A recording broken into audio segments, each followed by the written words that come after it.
expert care from people who care. Hello, we are here today at the Outreach Teen and Family Services office. My name is Maggie Zangara. I am the program manager here at Outreach as well as an outpatient therapist. I'll be one of the hosts today on today's episode.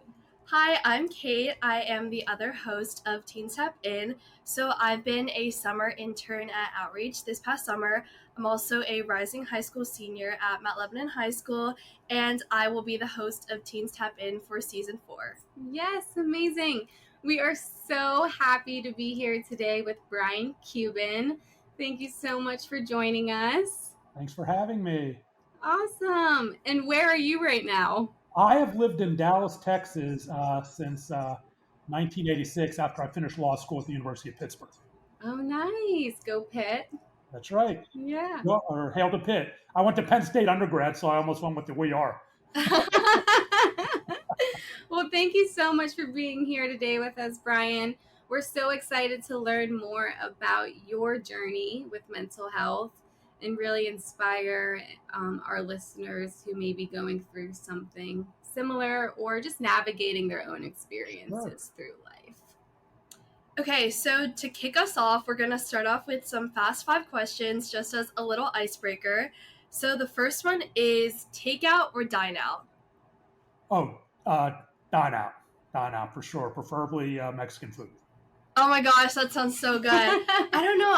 I've been thinking about this, and I feel like sometimes if it's like a fancy special event, I love to dine out. But sometimes if it's just Chipotle or fast food, I like takeout. But I think dine out. I like dressing up and going out with my family. Absolutely. And when I was living in Lebo, way back when, the dinosaur age, Mexican food wasn't really a thing yet. You had a couple. But we had Chi-Chi's. I think we had Chi-Chi's on Washington. Oh my gosh, yes. I really like Totopo. Yeah, Totopo is really, really great. I grew up going to Chi-Chi's though. Yeah. That was the spot. I would say dine out. Yeah, I love a night out, just in a nice atmosphere and enjoying the food. Yes. Okay, so the second one is board games or card games? I would say card games because every now and then I go to Vegas and choose to give them my money at blackjack.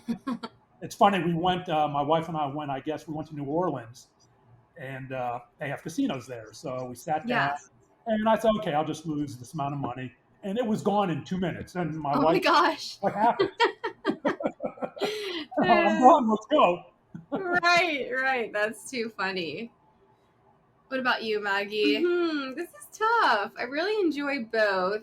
I grew up playing card games, though, with my family. That was something we always played, especially at the beach. Each year, we'd play spoons. Oh, yeah. And you'd have to grab the spoon, and it just always was just so fun. I agree. I think I'll probably, I'm struggling between Monopoly for board games or card games because you said spoons is really fun. Mm-hmm. I think I'm gonna go board games. I love playing Monopoly with my family over Thanksgiving break or Christmas break and just we leave it out on the table and come back to it whenever we have time. Yeah. No, we had the Monopoly. We had what was it called Operation. Do they still have that? Oh yeah, Operation. And then a Battleship. I was a big fan of Battleship. Yeah, that was fun. Clue. My family loved Clue. Yeah. Okay, third one is new phone or new laptop? New phone. Always got to have the new phone. New iPhone comes out. Boom. Oh my gosh. I'll tell myself, nah. But then, a month and, you just, it builds up. And then next thing I know, I have a new phone. And my wife's like, you got a new phone? You just got that phone. Yeah. Isn't the new iPhone coming out? Oh yeah, soon? It's the iPhone 15? Yeah, I think we're on 15. Yeah, and of course I'll tell myself no, and that'll last for about 3 months. I would say new phone too, because sadly I'm clumsy and they seem to fall out of my hands more than I'd like. I just always they're always improving the camera, right? Yeah. I was going to say new phone because of the cameras. Because I'm too lazy to carry a digital camera with me. So I just like to have a nice camera on my phone so I can Absolutely. 100% online with that. And they take amazing photos. Yeah. Yeah. Yeah. Quality's awesome. I don't know if it's like this for you guys, but I feel like whenever I'm with my friends, we're always like, whoever has the newest phone gets to take pictures on their phone. But yeah. Yeah, that's great. Okay, fourth question is hybrid work or remote work? Well, I remote work because I haven't been in an office in decades. So Yeah. absolutely remote work. Yeah. Wonderful. I can go through a whole day, couple days without ever changing. Really? Oh my gosh. Really? See, I'm different there. Yeah. I like hybrid. I like being able to work from home sometimes. But Yeah, I mean, I haven't had an office job, and I've worked for myself for many, many years. Neat. What about you, Kate? I think probably hybrid. I think for a while during COVID, like being cooped up in my house, like it was nice, but then after a little while, I kind of felt like like I don't know what's the word for it, like claustrophobic in a way. So I just like being able to like go somewhere for a little bit and then coming home. Sure. You know, I have 2 cats roaming around, and they're always here. I'll introduce them, but they're gone right now. Yeah. Okay, last question is late night snacking or Facebook stalking? I'm always Facebook stalking. Yeah. Breads, you know. Yeah.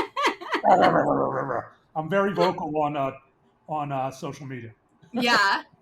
That's funny. My wife will see my lips moving and my thumbs going, so who are you? Oh my gosh. That's pretty funny. I think late night snacking is what gets me. Love a late night snack. I mean, you have to remember, I mean, I'm a boomer. I'm in bed by 9. There is no. Yeah. Your late night snacking is I get up in the morning. Yeah. I feel like for me, it's like a combination of both, except not Facebook stalking, but like Instagram stalking. Because I feel like.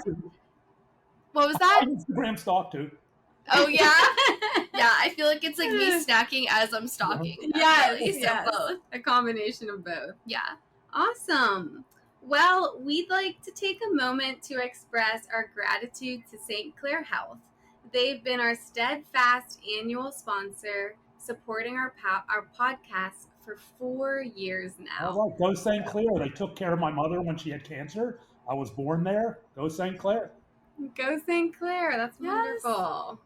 At St. Clair Health, we're always improving, building on our commitment to face the challenges of today, making an impact on the communities we serve, so we can be stronger together. St. Clair Health, expert care from people who care. All right, so now we're going to get into our content for today's episode. So, Brian, I wonder, could you introduce yourself to our listeners to start us off? Sure. My name is Brian Cuban. I was born and raised in Pittsburgh, obviously, First Scott Township. But then we moved to Mount Lebanon in about the 4th grade, and had been there right through high school.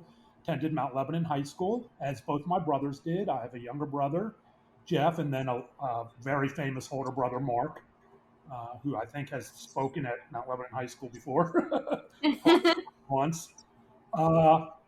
And yeah, we grew up on Bower Hill Road, down across from the Temple Emmanuel, and lived there, you know, until I went to Penn State, and then on to Pitt Law School. And then after Pitt Law, I picked up and took a Greyhound bus to Dallas, where I moved in with my brother Mark. And my 2 brothers and I have lived here ever since. Since then. And during that time, I've practiced law. I stopped practicing law, and I became a writer and public speaker. And that's kind of what I do now. I write novels. And I haven't practiced law in many years. And as we'll talk about during that journey that over decades, there were also a lot of mental health struggles. I've struggled with eating disorders, 2 different eating disorders, bulimia and exercise bulimia. I've struggled with depression, and I've struggled with addiction, drug addiction. Mm-hmm. And I went through all of these things during a time when it really wasn't appropriate to discuss. Mm-hmm. A lot of stigma. Yeah, it was a different time. You just didn't talk about these things. I was bullied severely at Mount Lebanon High School. I know things are different now, But back then, and it wasn't social media bullying; it was before social media, so it was in your face, right? Yeah. Stand in your face type of bullying, and it doesn't hurt any less. Yeah. And again, back then, it was a time when we really didn't have the awareness. So that's not a knock on Lebo. It just was a different time. Mhm. And Mhm. so there were reasons for all of these things, but I finally found my footing about 17 years ago, Easter weekend 2007, and have been sober ever since. And I still Amazing. struggle with depression, but Mhm. I get counseling and I do the things I need to do. Mhm. Thank you so much for sharing. A Yeah. lot of our clients here at Outreach who receive counseling services struggle with similar experiences with anxiety, depression, um, eating disorders. We And also have drug and alcohol counseling available. And from the eating disorder standpoint, I mean, I was a guy struggling with it back, Yeah. when nobody was talking about it for men or women. Yeah. Mm-hmm. So it was very difficult, and Mm-hmm. I struggled with eating disorders for decades. Yeah, I think it's really important to note how different times are, and like in a good way, because now like it's a lot mental health. Obviously, it's not destigmatized, but I think we're really getting to a point where people feel a lot more comfortable and open talking about it. And I also think, like you brought up, like men's mental health is also still a very stigmatized topic in a way, especially with eating disorders, because a lot of times we think that eating disorders only affect women and like girls and teenage girls, but it's a really real struggle for a lot It of men is. too. It is. And we know the data. For a long time, the data said about 10% of those struggling with eating disorders are men. And Mm-hmm. that is what people or young men or boys, teens. But we know now that it's more closer to 30 to 35%, maybe even up to Yeah. 40. But even today, only 1 in 10 males will seek treatment. Yeah, I think There's it's so because, much stigma. There's yeah. stigma. You have to find the treatment. There's a lot of Mm-hmm. privilege involved. Eating disorder treatment is very expensive. Yeah. Mm-hmm. Health insurance isn't always eating disorder friendly. Mm-hmm. Mm-hmm. So it can be a real struggle for young men, for boys, uh, and for people my age. It's true. Yeah. I mean, it's really scary to be vulnerable because to seek help, you kind of have to be admitting that like you're in a state where you feel weak or you feel vulnerable and you really need that outside support. But taking that big step in like seeking help is really difficult for a lot of people. Absolutely, So and difficult. family dynamic can play a lot into that. And again, when I talk about that, we have to remember there is no blame here, right? Right. Mm-hmm. As you may already know, or will learn, there is a difference between correlation and causation. Yeah. Not Mm-hmm. everyone who goes through something will experience it the same way. Yeah. And Mm-hmm. some people will not experience it at all, right? If you're Mm-hmm. bullied or this or that, and bullying has a strong correlation with eating disorders. Yeah. So it's, within the family dynamic, somebody may just not, a young man or a young woman, somebody who, identifies differently, whether it's transgender or whatever that is, Mm-hmm. may not feel comfortable in the family dynamic because of how their parents talk about it, how the Mm-hmm. siblings talk about it. So it can be, there are so many dynamics, cultural and environmental and social dynamics involved that it's a very difficult subject. Yeah. Exactly. And within all those different um, constructs, the stigma can look different That's Mm-hmm. right. or the same. And I think that's what really creates this. And how Um, it's exhibited can look very different, right? Yeah. exactly. Exactly. Brian, would you feel comfortable sharing a little bit more about your own family system and how? Absolutely. Absolutely. I grew up again. Both my parents are deceased. Mhm. My dad passed away back in 2018, and my mom just a couple years ago from cancer. And I think I'm going to talk a little bit about my relationship with my mother. But again, I want to stress to everyone watching this video that there is no blame here. Yeah. I do not blame either of my parents, my siblings, for anything that I experienced. Mhm. No blame whatsoever. This is what it is. Mhm. There was a lot of fat shaming in my household. I remember I used to come home from school. I was going to, it was Hoover. Oh yeah. I was going to Hoover Hoover. Elementary. and I would, because we lived right there. So I would Right. come home and I would go into our kitchen and I would pull out a can of Chef Boyardee ravioli. I don't know Mhm. if the beefaroni and all that. And we just had, we didn't have an electric can opener back then. It was one of the manuals. Didn't have a microwave, stick the spoon in, didn't heat it up. And my mom sold real estate. And she would come home and not all the time, but every now and then it would come out of her. If you keep eating that way, you're going to be a fat pig. Now, this is the thing this is something my grandmother said to my mother, and this is something my great Mhm. grandmother may have said to my grandmother. My mother had a very mentally and verbally abusive relationship with her mother, who, according to my mom, was a diagnosed schizophrenic. It was a terrible relationship, terrible. And Mhm. things can run downhill. And this is especially, again, we're back in a time where you didn't talk about any of this stuff, as my mom struggled with significant mental health issues of her own. But Mhm. you couldn't talk about it because Mhm. this was at a time when a mother saying she was depressed or any significant mental health issue, you could lose your children, right? Sure. If it was if the father felt a certain way. Yeah. So it was treated as something that was kind of contagious. You just Mhm. under the surface. So not, and I don't blame her. Mhm. And so not understanding this, obviously, and I was bullied severely at Mount Lebanon High. I'm going to tell you a little bit about that too in a second. But you might imagine that this brought on depression, right? Hearing these kind of things. And I was, my peer group at Mount Lebanon High didn't make it any easier. This was before Instagram stalking and TikTok, right? My images of perfection, my images of peer acceptance were the people I saw every day. Yeah. The prom queen, the prom king, the kids who were walking between the lockers down the hallway, holding hands, getting Mhm. a kiss, going out on their first date, going to wherever, McDonald's after the Mount Lebo Blue Devils game, going to the Blue Devils game together as a group. Mhm. All the Mhm. things that I wanted so badly, but was afraid to ask to be included because I didn't feel I deserved it. And this was reinforced by the kids at school who called me a fat pig, said you need to go to Sears and get a bra for your man boobs. All the fat taunting that I remember, that's ingrained in my memory, like cement, like a fossil. Mhm. And it all culminated. It was my freshman year at Mount Lebanon, where my brother Mark was. I won't even talk too much about disco because there's probably no one who watches this that will remember, that knows what it is. But he was teaching dance of this he was teaching this very popular style of dance back in that day. And Mhm. that style of dance, people wore all these kind of interesting pants. Do you know what bell bottoms are? Yeah, yeah. Yes, I have Bottom a pair.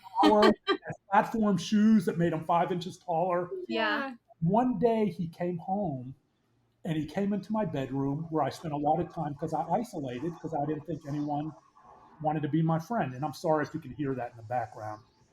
Uh, can you hear that? Yes, the air conditioning vent just came on. Okay, I have people mowing the lawn in the background. I'm sorry if that's. Oh, That's we're good. okay. We can Yeah, hear we that. can. Yeah.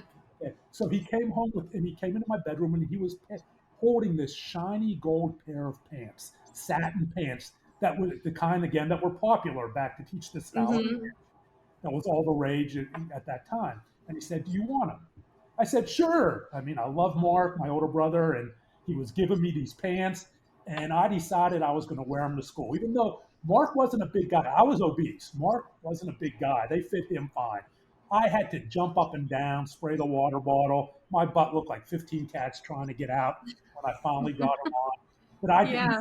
I wore those pants to school, and the kids made fun of me. Again, these were the kids that I wanted to be a part of so badly. Mhm.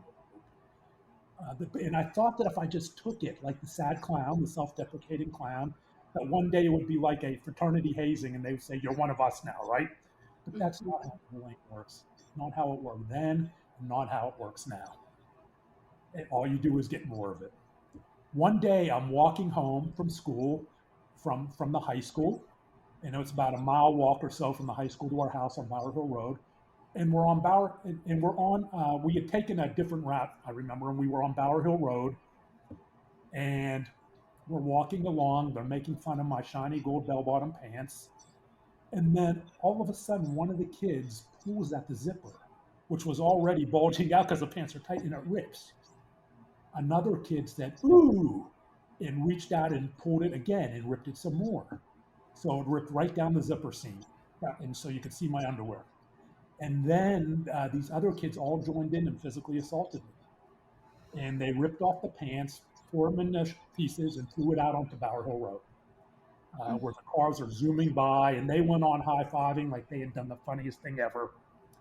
I waited for the traffic to stop, and I went out and got the shreds. And I remember I was wearing a Pittsburgh Pirates T-shirt and a hat, and now I'm just in my underwear. And I go down. I'm waddling down the sidewalk towards home. And I remember the worst part of this walk of shame were the stoplights, especially the one right at St. Clair Hospital. It's called Gross Road.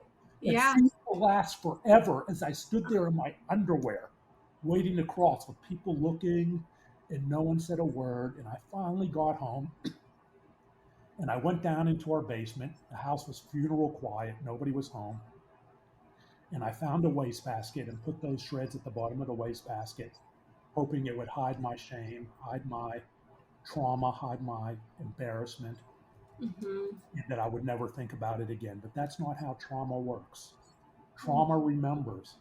Trauma threads through life, and it has a way of coming out when you least expect it. And you may not even know that's what's driving it because you've blocked it out. Right? And it was right then, after that traumatic event and bullying event in my life, that I remember for the first time, we talk about bright line moments, remembering for the first time looking in the mirror and seeing nothing but a fat pig and a monster who was never going to be loved by his mother, who loved me dearly and was just going through her own stuff, would never be, never be loved by his brothers who loved me dearly, and they would have beat up those bullies. Not that that's the way you should handle bullying. Sure. My brothers would have stood up for me if I had told them. And I didn't Yeah. And I didn't tell my father because I was so ashamed. And that was, and that was traumatic. And those traumatic episodes still happen today. I feel like there's so much to unpack there, but I think one of the things that stood out to me the most was that idea of trauma and how trauma really manifests unconsciously and also through generations, like you mentioned. So the idea of generational trauma, that it really manifests maybe in slightly different ways throughout different generations, but it gets passed down. And it's like you don't even realize that your job is either to like continue it without realizing, because trauma is a lot of times unconscious and things you are so used to hearing or saying or doing and the effects they have on other people, or you have to somehow find the courage and the strength to break the trauma. Absolutely. And I think, Absolutely. I come from a Eastern European Jewish family, Jewish background, and my grandparents, they came over from Lithuania at that time, from a town that no longer exists anymore because during the Holocaust, it was, all the Jews were murdered. And there's a lot of generational trauma that comes from those things. And the mental health issues my grandmother struggled with. And it all passes down. It all passes down. And when you're in the middle of it, although there's much more awareness on generational trauma now, when you're in the middle of it, you don't realize that's what's going on. It just hurts. It just hurts. Yeah. And also, I can't believe no one helped you with your pants when you were walking home. Like, it's just also that idea of like, people are just like okay with being a bystander in a lot of situations where they are. And if you want to know how traumatic that incident was to me, I could take you to that spot on Bower Hill Road, that spot in the sidewalk, and show you exactly where that assault took place decades later. That's how traumatic that was. I was just like, it's like baffling to me how people even have, like, how people can do that to someone. Like, I can't even like. Interesting. I've been asked before if I want to confront those kids. Yeah. And Facebook friends change and stuff, but I've been Facebook friends with some of those kids who did it. Oh my gosh. And I say, of course not. This isn't a reality show, right? Yeah. There's no point. They're my age. They have grandkids. Yeah. And I want them to be having happy lives, having happy children, but hopefully not repeating cycles. Yeah. That's what I want for them. Yes. Because I talk about it doesn't mean I'm angry about it, Yeah. right? But I talk about it because I think it's important for people to understand that, how trauma can happen and that how it can last and impact somebody well into adulthood, even if we may have compartmentalized it to a place where I've dealt with that. I've dealt with Mm-hmm. that, right? This can't be it. I've dealt with that. There's no point. And I said that to myself so many times. Yeah, And it because took a trauma lot of isn't always about getting revenge or getting no, there's anything no. like that. It's about kind of acceptance and learning from it and moving That's on right. and growing. Now, again, I don't want to delegitimize anyone who says I want revenge. Okay, Yeah. it hurt. This is what they did to me. You can't tell me how to experience my trauma. You are absolutely right. I don't. Mm-hmm. I only speak for my anecdotal experience. Yeah. Yeah. Mm-hmm. Because everyone's experience is different. And Yeah, I that's think right. the way that people grow from their trauma is very dependent on their situation and Absolutely. their circumstances. Yeah. Absolutely. So I went on I was very happy to get out of Lebo, 4 years. I spent 4 years of basically keeping to myself with very few Mm-hmm. friends because why subject myself to that? So I went on to Mount Lebanon. I went on to Penn State University. And my first year at Penn State was at a branch campus in Erie, PA called Barron. And so think my dad drove me up. I'm thinking it's going to be a whole new Brian, going to make new friends, right? You know, Yep. get away from the bullies, a couple of whom also went there and followed me up there. And my dad was unpacking my stuff, and it was my first day at Penn State at Mm-hmm. this campus. And I remember it was this beautiful, crisp fall day in Erie, PA. And I'm in my dorm sharing it with 3 other guys, and it's this rectangular window, and I'm looking out in the parking lot. The leaves were falling, kids are unpacking their trunks, parents are talking, they're getting reacquainted. And I make eye contact with this curly brown haired girl. And I start sweating. She looks at me and I start sweating. And envisioning my life with her in 10 seconds. We're gonna date, get married, and have 2.5 children, right? Oh. So I'm finally okay. This girl likes me. Yeah. It turns out it was not a smile, it was a smirk. She turns to her 2 friends, turns back to me, puts her hands over her mouth. Ugly, ugly. Now, I don't blame her either. Okay. This is just something I remember. Sure. And I remember thinking to myself, you know what? She's right. I am ugly. She's absolutely right. She has validated everything that's ever been said to me. It's not her fault that I'm ugly. And I thought to myself, how can I not be ugly? To her, to my mother, to the bullies. How can I gain all this acceptance? What do I have control over? What does now a 17-year-old going on 18-year-old young man have control over in his life? Food. That was it. But I associated eating more with bullying, right? Mm-hmm. Yeah. So I'm going to not eat. I'm going to restrict my food intake and restrict and restrict and restrict. And that's what I did. And I began to Mm-hmm. lose weight. But no, it didn't matter because I would go look at myself in the mirror. I'd go weigh myself obsessively at the infirmary at that time. And no matter how many pounds come off, I would look in the mirror of our bathroom, community bathroom, and I still saw an ugly monster fat pig. So I had to lose more. Mm-hmm. Still saw it. And then finally, one day, it was just instinctive. I'd eaten a little bit too much and felt uncomfortable. And this is a trigger warning, okay? I'm going Mm-hmm. to talk a little bit about this. I'm not going to get into too many specifics, but this is a trigger warning to your listeners. Sure. Mm-hmm. Thank you So for giving us the warning. I felt uncomfortable and I just went to the bathroom. And the next thing I know, I was bulimic. I binged and purged. And when I binged and purged, for maybe 3 or 4 seconds, I felt okay. I felt like everything was going to be okay. The next day, that curly brown haired girl would like me. The next day, my mother would love me. And she did. But then the overwhelming shame swept in to replace that of engaging in an act that I did not understand, did Mm-hmm. not have a name for, but I had to have that feeling again and again Mm-hmm. and again. Mm-hmm. And I was bulimic. And then I began running excessive distances, 10 miles a day, 20 miles a day for, days when I didn't binge and purge. I had to offset, the binging. So I began over exercising on what is known as exercise bulimia, obsessive compulsive exercise to offset. Mm-hmm. And so here now I'm 18, right now moving into 19 years old, engaging in all of these destructive behaviors, not knowing what they even are, right? They're instinctive. I'm instinctively looking for ways to love myself.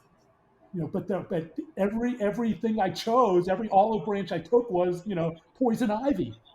Mm-hmm. And no one was talking about it. There was no health center I could go to and Yeah. get education on eating disorders. There was nothing online. And when I got into my junior year at Penn State, I finally didn't want to feel it all, and I began drinking. And before I knew it, before I got out of Penn State, I was a full-blown quote unquote alcoholic. Yeah. That was really, and then I transitioned into drug addiction Yeah. and of different types of substances. And so this is what it was for me. Yeah. Yeah. I just want to pause really fast. This is great. We're going to get right back, but let's take a moment to acknowledge St. Clair Health. We're deeply grateful for their generous sponsorship of the 4th season of Teens Tap In. At St. Clair Health, we're always improving, building on our commitment to face the challenges of today, making an impact on the communities we serve so we can be stronger together by creating reliable resources that recognize all of our neighbors with access to the highest quality healthcare, advanced care close to home, and a shared humanity that delivers on our joint vision to create a healthier community for all. St. Clair Health, expert care from people who care.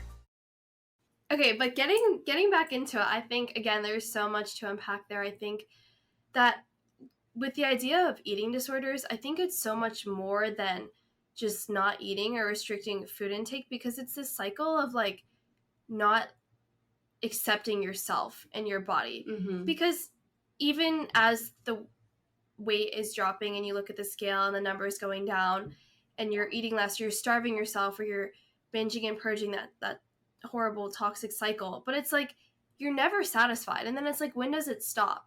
When do you feel okay with how you look and feel okay with yourself, That's a great point. And we should point out that prior to the opioid fatal overdose epidemic, eating disorders had the highest mortality rate of any Yeah. psychological illness. Now, the opioid issue has overtaken that. Yeah. Mm-hmm. But eating disorders have an extremely high mortality rate Mm-hmm. because they're associated with so many other different things, with suicide, Yeah. with depression, and all these different things. And it's not just bulimia. There are some people experience it in so many different ways, and not always from trauma. There are control aspects as well. Mm-hmm. So whether it's anorexia or binge eating or bulimia, and I'm not going to run through every eating disorder, but people experience it in different ways. Mm-hmm. And so I don't want parents who might watch this to think it's all about trauma, Yeah. right? Because it's not. Mm-hmm. It's not. That's my experience. Mm-hmm. Yeah. But one thing I do believe in terms of kind of a universal, a universal type issue in eating disorders in the family dynamic is how we talk about it. Yeah. See something going on. That is why family therapy is so important. Yeah. Right? It's such a big part of eating disorder recovery, Mm-hmm. which wasn't a thing in my day. Now family therapy is considered one of the integral aspects of eating disorder recovery. Yeah. Mm-hmm. And so it's very important how we talk about it. Mm-hmm. When you were going through your experience, was there anybody you did reach out to or share? There is not a soul who knew about my struggle until I wrote a blog about it back in the early days of blogging, Mm-hmm. until about 2007, 2008. Mm-hmm. I had read I had read a story online about a Brazilian model who had died from complications related to anorexia. Mm-hmm. And I started looking at the comments back when they allowed people to comment on these stories. Right. Uh, and there were guys. And I was like, wow, I'm not alone. Yeah. I'm not alone. And here I'm in my 40s and thought that's how the mind can work. Mm-hmm. I'm in my 40s with it struggling, and I thought I was totally the only person in the world. And I certainly thought that when I was in my 20s struggling with it. Yeah. Mm-hmm. And so I wrote a blog about it. That was the first time I told anyone. Wow. I think that's why it's so powerful for everyone to share their stories because, and I think that's I think we could get into this another time, but like the pros and cons of social media, because you have the cons being like you compare yourself to everyone else, but then the pros being like you give everyone a platform to share their story, and you realize that so many things that you thought you were the only person feeling in the world, people feel the same way. Maybe not exactly the same, but it makes you feel as if your feelings are validated and you have people who are going through similar struggles. So I think that's such an important thing. Oh, absolutely. I agree. It's a double-edged sword. Yeah. But now we have groups only for men and males who are struggling with eating disorders. Yeah. Right? Mm-hmm. You have these groups that you have destructive groups, but you also have positive groups where it's positivity and encouragement and and love and healing and empathy. Mm-hmm. And you can find those groups. It's wonderful. Yeah. Oh, yeah. So based on your experiences with these mental health issues, what insights would you like to share with teenagers who might be experiencing similar battles? The biggest insight I can share is that I get it. It's I always tell people say there's nothing to be ashamed of. I don't like that term because it delegitimizes shame. Mm-hmm. Right? I get you feeling shame. I get it. It's a normal human emotion to feel shame over, eating disorders, over addiction, whatever it is. So what happens next is the key. What happens next? You are not alone. Yeah. You are not alone. Who can you talk to? And shame lives, and shame lives inside us, and there is an antidote to it, and it's finding that first, taking that first scary step to tell someone in a safe place, in a safe space. Tell someone, because it's easy to project out that, for me, I project out all the time. They're going to say, "Oh my, blah blah blah," and then I self-legitimize my reasons for not telling them, right? Mm-hmm. Because they're going to say, "What are you talking about? Guys don't do that," or all these different things. And so I just keep quiet, and I've legitimized to myself why it's okay to internalize my shame. Mm-hmm. First step is so scary, but there are people who want to help you. There are people you love who love you. And I say to your peers and to your classmates, it's okay to reach out in a non-judgmental way and to ask, "How are you doing?" Yeah. I call it the ask rule. How are you doing? And to put your hand on their shoulder, or not, if that's inappropriate, and say, "Do you know that I'm here for you?" Yeah. If you want to talk. And when you've asked that, when you've done those two things, and they may not be ready at that time, he, she, they may not be ready. But what you've done is you've implanted a thought. Yeah. And if everyone practiced this tool of empathy, it may be 3 people down, right? In another class where someone does this. You did it in history. Now you're in social studies and someone does it. And they finally say, "I'm ready." And it may not be you. They may go to you, right? Yeah. It may go to a counselor. They may go to their parents. But I think just the 2 ask rule and empathy is so important. Yeah. Change doesn't happen overnight, but we can start the process. Healing doesn't happen, but we all have the one tool that we have been given, and that is the tool to practice empathy. Yeah. We're not doctors, right? We're not eating disorder experts, Yeah. but we all have that ability to say, "I'm here for you." Yeah, and the smallest acts or the smallest words can have the biggest impact on someone. And you might not even realize, but to them it's like everything. Mm-hmm. And it doesn't mean you have to biologically or scientifically understand what they're going through. Yeah. All you need to understand is they're hurting. Mm-hmm. Yeah. Mm-hmm. So after you wrote that blog, what happened next? Nothing but support. Nothing but support. I got emails. I still get emails today Mm-hmm. from guys going through eating disorders, struggling with body dysmorphia, Mm-hmm. and all kinds of different things. And for those who don't know what body dysmorphia is when you take there's a scientific term for it called body dysmorphic disorder, which is an actual diagnosis. People kind of see the reflection differently. They may see nothing but this huge stomach, right? Which is what I saw. They may have a small, they may envision something on their face that isn't really there. They may use anabolic steroids, which I've also done, unfortunately, and they do through all these things to see something different. But again, that the image never changes. So I get people struggling with these issues all the time. Mm-hmm. So I'm so glad I finally shared my story. Yeah. Would you say that you still struggle with body dysmorphia and like remnants of your eating disorder today? That's a wonderful question. We have to distinguish. There is something called normative discontent. Mm-hmm. Everyone in the industrialized world looks at the mirror one day or another, and I feel comfortable in saying everyone Yeah. looks at the mirror one day or another, looks and says that sucks, Yeah. right? Oh yeah. Right? No, just can't today, not going out. But it goes away, right? And the next day you go on with your life. You don't stay in the house. Yeah. You don't have suicidal thoughts. You go about your day. Mm-hmm. And of course, I struggle with body image issues from like everybody else today. And I would say my relationship with food and exercise is probably my biggest recovery struggle today. So yes, I do, and I still struggle with depression. I talk to a therapist, and I take antidepressants, and whatever people think of medication, they have saved my life. Mm-hmm. They've been helpful to me. So I don't tell anyone else what to do, but that's what I do. Yeah. And so sure, I still struggle with them.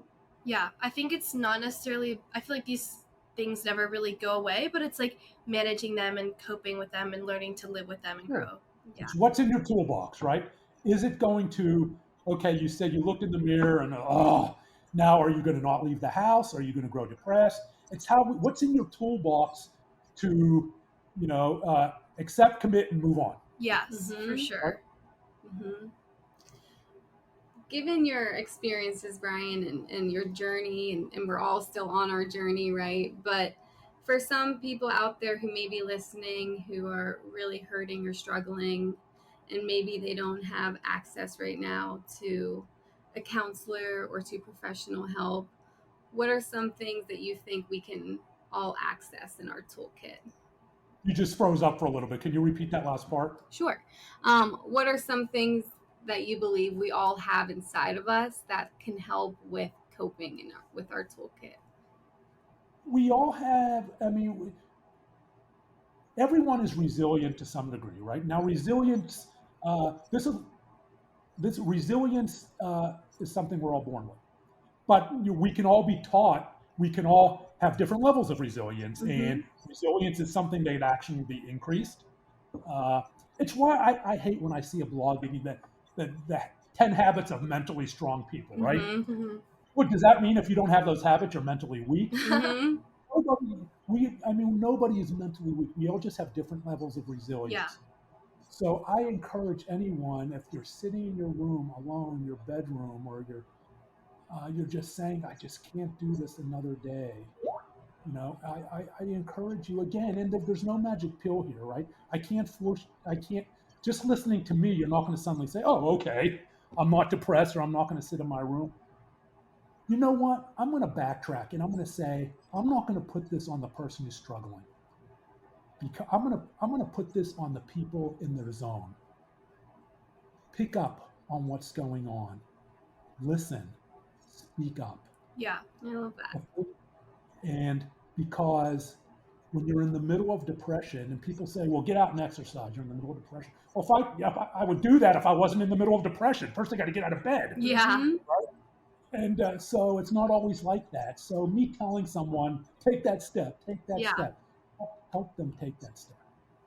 Help them take that step. Parents, friends, classmates, counselors, help them. Yeah. And you can't make anyone do anything they don't want to do. People who are in high school, it's different because your parents and their guardians and things like that. But still, you know, it's easier to create that mutual aid than it is to drag somebody. Yeah.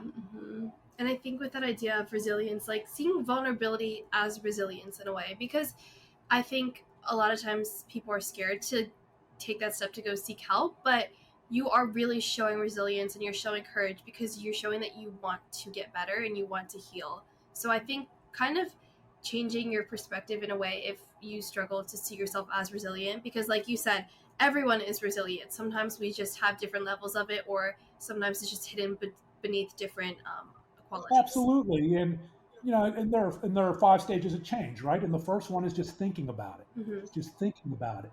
And the next one is you vocalize it. What are you going to do when they vocalize it, right? Because you can move back out of the stages of change as well. And so, how are we going to help someone stay in those stages of change moving forward? It's on us as well. It's on us. It really is. And I really feel like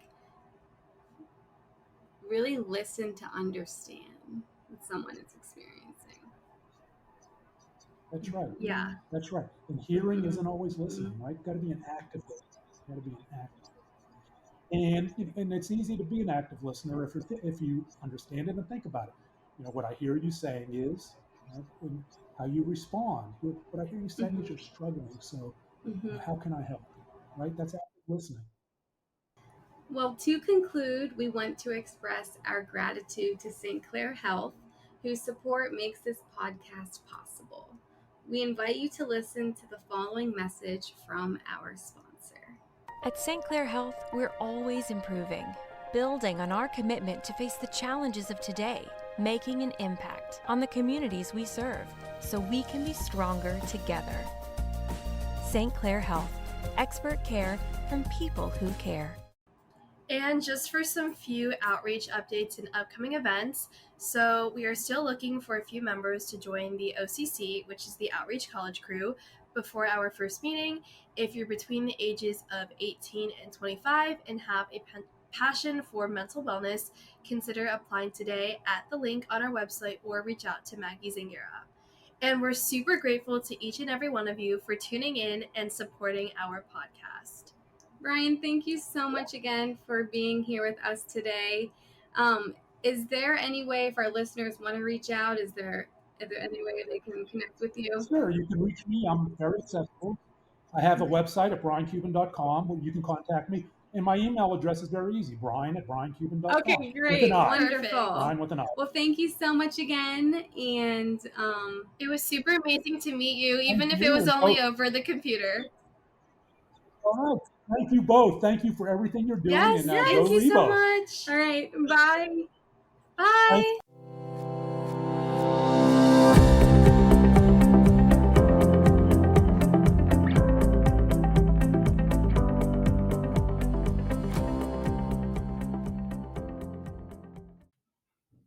The views and opinions expressed in the Teens Tap In podcast represent the opinions of the hosts and their guests. The views and opinions expressed by Outreach Teen and Family Services employees, donors, and volunteers are their own and do not necessarily reflect the view of Outreach Teen and Family Services or the show's sponsors. The content here should not be taken as counseling advice. The content here is for informational purposes only, and because each person is unique, please consult your mental health provider or physician for any mental health counseling or other medical questions.